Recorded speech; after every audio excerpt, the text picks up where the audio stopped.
일단 여기로 와봐. 보니까 어때?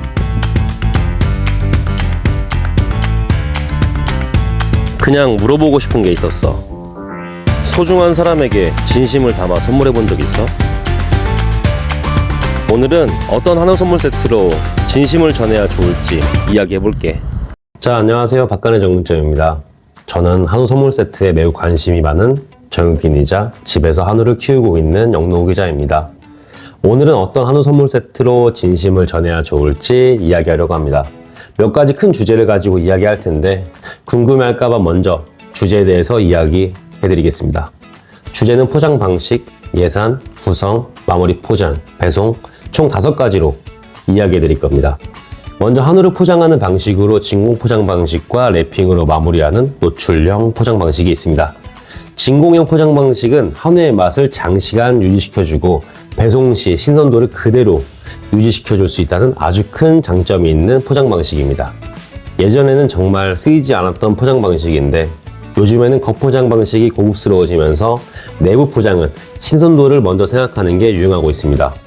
아무래도 선물이라는 게 소량의 한우를 한 끼 먹을 만큼 전달하는 게 아니라 조금 넉넉하게 중량을 설정해서 드리다 보니까 받는 사람 입장에서는 한우를 먹다가 남을 수밖에 없는, 그래서 두고두고 드실 수 있게 시간이 지나도 한우의 고급스러운 맛을 그대로 유지시켜줄 수 있게 진공 포장형을 선택하는 고객님들이 늘어나는 추세입니다. 하지만 한우의 색이 조금 어두워 보일 수 있어서 이 부분 때문에 고민하시는 분들이 많습니다. 제대로 포장하면 진공 포장에서 한우를 풀었을 때 색감이 다시 돌아오는 게 정석이긴 합니다. 자, 우리가 한우 선물 세트의 첫인상을 생각해보면 노출형 포장 방식이라고 생각을 합니다. 진공 포장형 방식과 확연하게 차이나는 한우의 색감 때문에 예나 지금이나 인기가 많은 건 분명합니다. 전문가적인 입장에서는 진공 포장형 방식을 추천하긴 합니다. 제가 아무리 아름답게 만들어도 2, 3일이면 그 신선도를 잃고 맛없는 고기로 변해버릴 수 있기 때문입니다. 선물이라는 게 아름다우면 정말로 좋지만 제가 팔고 있는 정말 좋은 한우의 맛도 함께 보여주고 싶습니다. 참 어렵습니다. 이 영상을 보시면 알겠지만 제가 만든 노출형 한우 선물 세트는 정말로 아름다운 건 저도 알고 있습니다. 긴 시간을 들여서 한 장 한 장 각을 재며 너비를 맞추면서 정갈하게 노출형 한우 선물 세트를 만들게 되면 희열을 느끼는 사람이 저입니다. 저는 이렇게 생각합니다. 장점 뒤엔 언제나 단점도 있다. 상황에 알맞게 선택을 해야 한다. 이렇게 말입니다. 자, 이렇게 노출형 포장 방식과 진공형 포장 방식에 대해서 이야기해봤습니다. 충분히 이해했을 거라고 생각합니다. 간단하게 말하자면 겉멋과 내실 이 2가지 단어로 지금의 내용을 표현해 볼 수 있을 것 같습니다. 다음으로는 예산에 대한 이야기입니다. 우리가 어떤 선물을 할 때는 예산을 분명히 생각을 할 수밖에 없습니다. 근데 막상 한우 선물 세트를 구매하려고 보면 낮은 금액부터 높은 금액까지 하나하나 보면서 고민을 할 수밖에 없습니다. 누구나 높은 금액이 좋을 거라고 생각하는 것 같습니다. 근데 아닙니다. 제가 처음에 한우 선물 세트에 대해서 초기 진입을 했을 때 가장 먼저 생각한 건 저렴하더라도 그 품질은 잃지 말자고 했습니다. 어디나 이럴 거라고는 생각을 하지 않습니다. 제가 이렇게 유튜브를 통해서 한우 선물 세트를 판매하지만 사실 저희는 오프라인 로드샵을 현재까지 10년째 운영하고 있는 매장이기 때문에 당연히 방문해서 구매하는 고객님들이 훨씬 많습니다. 근데 만약에 편차가 심한 고기들이 선물 세트에 담기게 된다면 어떻게 되겠습니까? 바로 문제가 생기겠죠. 자, 그럼 정육점을 운영하는 데 있어서 가장 중요한 건 어떤 걸까요? 소통을 하는 겁니다. 평소에도 제가 관리를 잘하고 좋은 고기로 맛의 편차를 최대한 줄여서 고객님들을 만족시켜야만 롱런할 수 있는 구조입니다. 근데 이 고객님들이 다 비싼 한우 선물 세트만 구매할까요?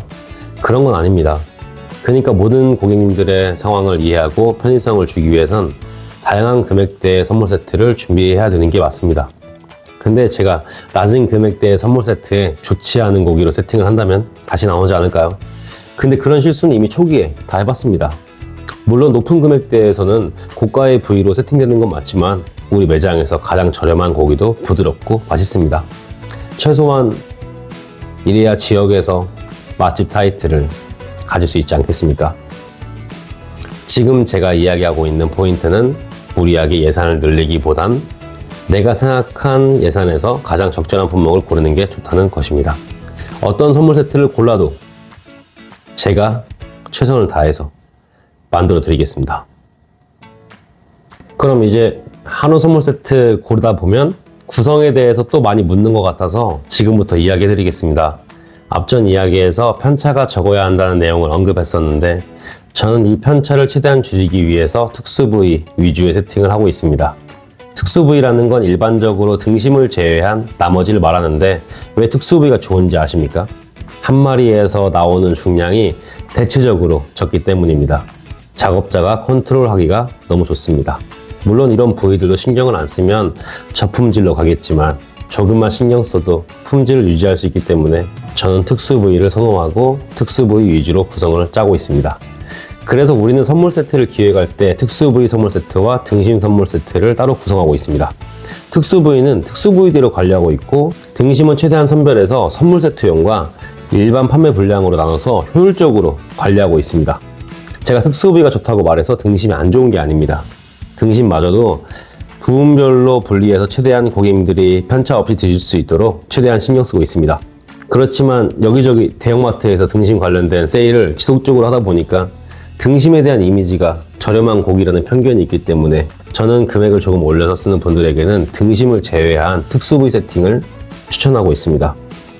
그리고 특수 부위 세팅도 금액대별로 최대한 고품질 가성비를 보일 수 있게끔 부위를 세팅해 두었습니다. 걱정하지 않을 만한 갈비살, 업진살, 채끝, 안심, 살치살이 보통 제가 주로 쓰는 세팅 부위라는 거 기억해 주셨으면 좋겠습니다. 얇은 차돌박이나 인기가 다소 적은 제비추리, 아롱사태 등등의 부위는 들어가지 않고 작은 금액대의 세트도 이름 있는 부위들로만 세팅된다는 겁니다. 근데 등심에서 새우살 부분은 진짜 맛있어서 따로 새우등심이라는 품목을 만들어서 중간 부분으로 만드는 세트도 있으니까 참고하시면 좋을 것 같습니다. 이제 마무리 포장에 대해서 이야기를 해드리겠습니다. 마무리 포장은 내부 박스를 감싸주면서 보호하는 역할을 하게 되는데 전용 가방 또는 보자기 포장으로 마무리하게 되어 있습니다. 일반 스집 박스로 내부 포장이 되는 경우에는 굳이 보냉 가방을 쓸 필요가 없기 때문에 부지포 성질의 얇은 가방을 쓰고 있고 영상에 나온 것처럼 검정색 지한 박스 같은 경우에는 지한 박스 자체의 보냉성이 좋지 않기 때문에 이를 보완하고자 두꺼운 보냉 가방을 쓰고 있습니다. 그리고 그 위로 추가적으로 보냉이 필요해 보이는 경우에는 한 번 더 은박 보냉제를 쓰고 있습니다. 전 이렇게 생각합니다. 고기의 진심이라면 그 고기를 신선하게 유지하려고 하는 게 절대적으로 필요하다는 거, 그리고 여러 가지 테스트를 외부에서 진행하고 안전하게 배송될 수 있도록 하고 있습니다. 절대로 보냉에 있어서 귀찮아하지 않고 있습니다.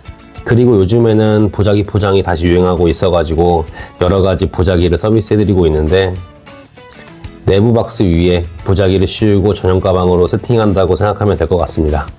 유튜브를 시청하고 주문한다면 보통 택배 발송이기 때문에 이런 부분을 말씀해주고 싶었습니다. 이제 배송 관련된 이야기만 하면 될 것 같습니다. 요즘에 전화가 오면 다들 이런 말씀을 하십니다. 혹시 며칠 걸려서 도착하게 되면 어떻게 하죠? 이런 질문들 말입니다. 우리는 평소에도 택배를 많이 보내는 매장이기 때문에 당연히 택배사와 사고 관련 계약이 돼 있어서 출발하고 다음날 도착하지 않을 때는 사고 처리로 등록을 하고 재발송을 하고 있습니다.